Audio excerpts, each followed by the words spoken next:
The world of commercial paleontology is a little dubious. While some countries, like the US for example, do allow the trade of fossils in some circumstances, most fossil-rich countries, like Argentina and Mongolia, outright ban the sale of their fossils in any capacity. Now obviously people have come to respect these countries' desires, and have, in recent years, left their fossils alone.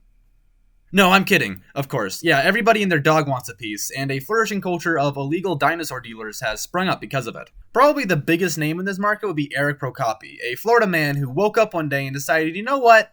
I want to get a dinosaur fossil from Mongolia.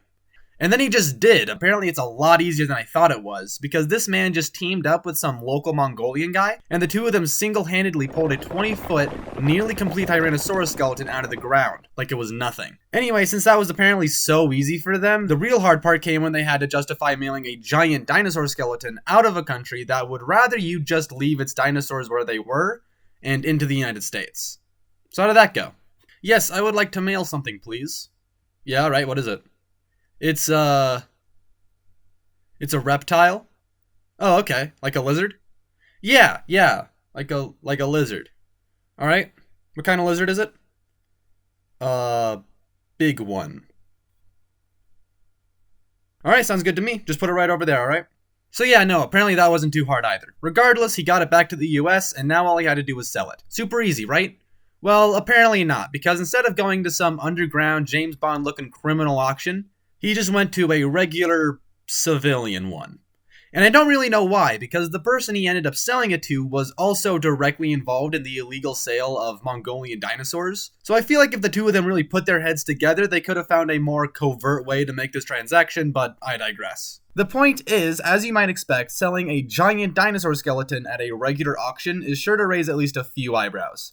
So, of course, it did, which is not ideal when said dinosaur is stolen. Anyway, in the end, the Mongolian government swooped in, took their dinosaur back, and had Procopi arrested. Real quick though, I want to talk about the guy that tried buying the dinosaur in the first place. He was a New York lawyer that wanted the skeleton to display in his office building. Obviously that didn't quite pan out, but just imagine for a moment going to your lawyer's building, only to find a massive dinosaur hanging out in the lobby. That'd be awesome.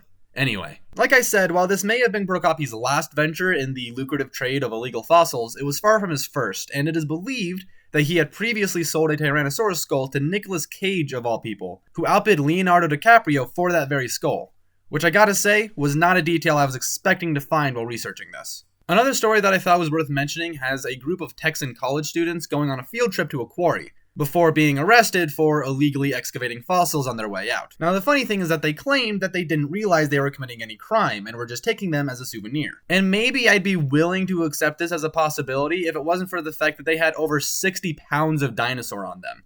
I mean, come on, that'd be like going to a coliseum and thinking I should take a souvenir, and then taking a wall.